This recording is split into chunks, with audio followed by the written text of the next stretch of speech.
Z-RAM 1000% real or hoax? Saksikan ini pembuktian stress testnya.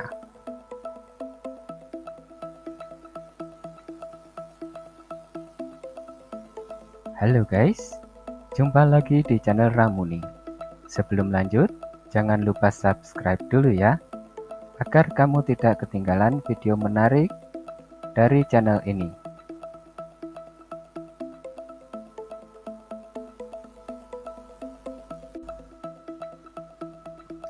Hai guys, hari ini saya akan mencoba stress test pada swap Z-RAM. Jadi di komputer saya ini sudah menggunakan Z-RAM yang saya atur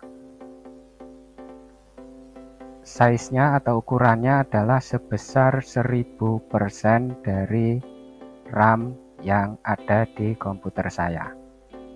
1000% atau 10 kali lipatnya ya.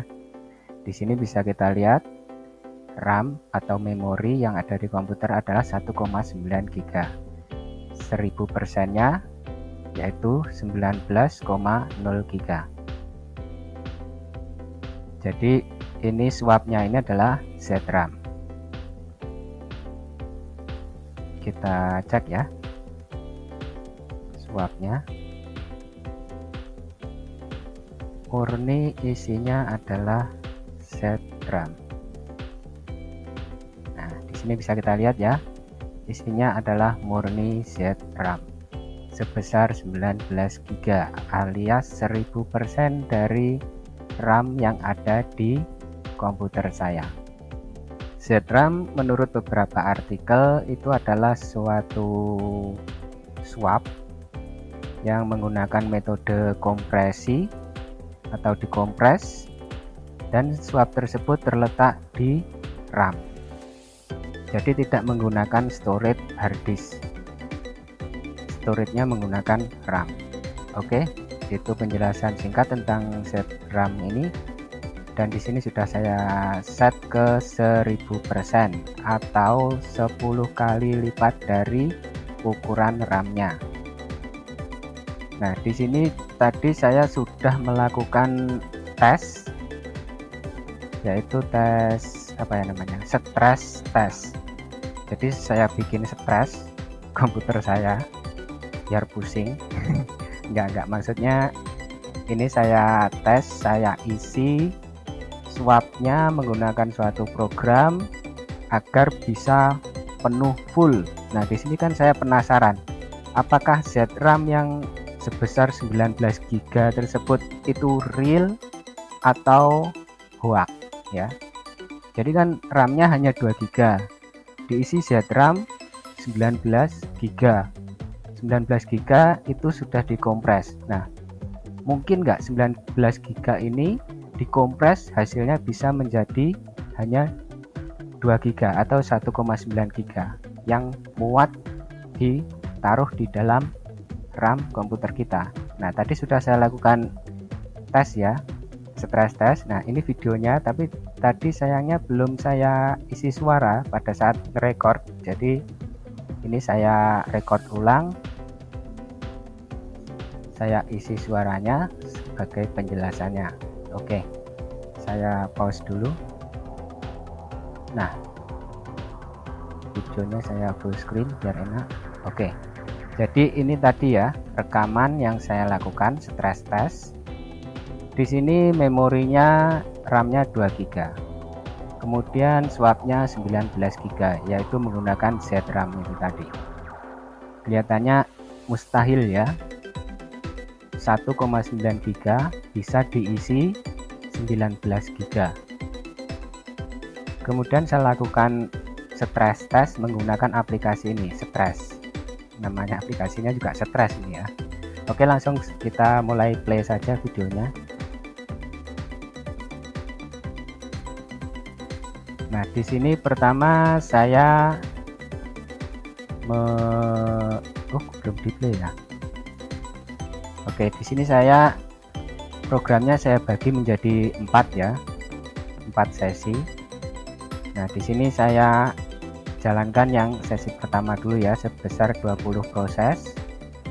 Di sini kita lihat perubahan apanya ini, swapnya, penggunaan swapnya kita lihat. Pada saat dijalankan 20 proses ini memang terjadi ngelak ya prosesornya karena super sibuk. Jadi ini kan sampai 98% ya, sampai 100% ya. Nah, ini sudah prosesornya sudah mulai santai dan bisa kita lihat hasil swapnya berisi 4 GB. Kemudian saya jalankan program yang kedua, ini juga sebanyak 20 proses. Kita lihat seberapa besar swapnya ini nanti akan bertambah. Nah, ini sudah mulai naik menjadi 5 GB pemakaian RAM-nya, dan pemakaian prosesornya 100% ya, jadi lag pada saat itu. Bahkan kursornya bisa bergerak tapi nggak bisa diklik sama sekali semuanya ya pada saat prosesor 100%. Nah, disitu ketemu swapnya terisi 9 GB, 9,7. Kemudian kita lanjutkan ke aplikasi yang ketiga ya, terminal yang ketiga kita jalankan juga. Di sini ngelak lagi ya, stock freeze lagi. Kita lihat berapa swap yang akan bisa terisi setelah 3 terminal ini berjalan. Kalau dihitung tadi rata-rata satu terminalnya ini sekitar 4 GB ya kalau nggak salah ya. Ya 4 GB, 4 kali 3 12 ini berarti 4 GB lebih. Ini ada sekarang terisi 14 GB ya. Di sini swapnya terlihat terisi 14 GB. Kemudian ini dijalankan terminal yang terakhir. Kalau dihitung per terminalnya ini adalah 4 GB lebih, karena 3 terminal aja sudah terisi 14 GB.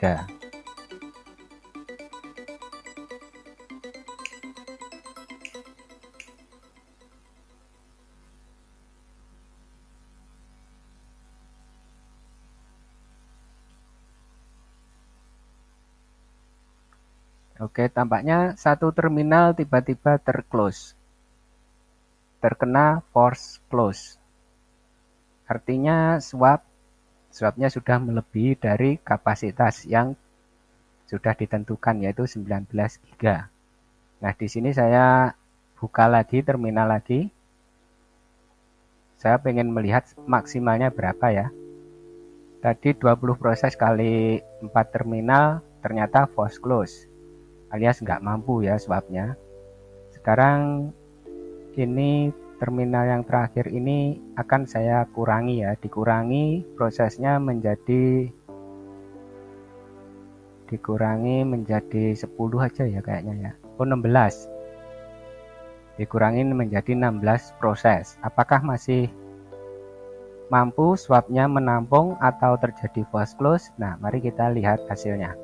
Di sini terlihat swap sudah naik menjadi 15 GB, 16 GB. Kemudian apakah force close atau masih bisa nampung? Nah, naik sampai 18 GB. Oke, tampaknya sudah berhenti di situ ya. 18,9 GB hasilnya. Jadi bisa disimpulkan dari sini, ternyata ukuran ZRAM yang 19 GB itu bisa digunakan seluruhnya ya. Ukuran swap yang 19 GB ternyata bisa digunakan seluruhnya. Artinya walaupun kita setting kelihatannya mustahil, RAM 2 GB kok bisa dijadikan swap 19 GB, kan kelihatannya mustahil, tapi ternyata ukuran 19 GB ini bisa digunakan seluruhnya. Kira-kira gimana ya prosesnya kok bisa terjadi seperti itu? Nah, saya sebenarnya juga penasaran ini. Kok bisa 2 GB diisi swap sampai 19 GB? Walaupun dikompres, kan logikanya kalau dipikir secara wajar itu kompresinya kan nggak sampai ya 10:1. Tapi ini ternyata mampu. Bagaimana menurut teman-teman? Silakan teman-teman isikan pendapat teman-teman di kolom komentar, karena saya nggak paham juga ya bagaimana bisa, bagaimana mampu RAM yang hanya 2 GB ternyata sanggup menampung swap ZRAM sebesar 19 GB. Oke, saya sudahi dulu video kali ini, video stress test pada ZRAM. Jika teman-teman punya pendapat, punya istilahnya punya info mengenai keterangannya ini, bagaimana kok bisa 2 GB RAM diisi ZRAM sampai 19 GB dan itu bisa dimanfaatkan keseluruhan dari swapnya ya. Jadi bisa diisi sampai full 19 GB. Tadi kalau lebih dari 19 GB terjadi false close ya terminalnya. Kemudian prosesnya saya kurangi jadi 16 proses, ternyata sanggup sampai 18,9 GB tadi ya. Jadi mendekati 0,1, kurang 0,1 ya. Ternyata ya anggap saja ini mampu ya sampai 19 GB. Kalau lebih dari 19 GB swapnya, maka aplikasi akan di post close oleh sistem DOOM, out of memory. Oke, demikian video kali ini. Teman-teman jangan lupa subscribe agar nanti jika saya mengupload video-video menarik lainnya teman-teman tidak ketinggalan. Sampai jumpa lagi.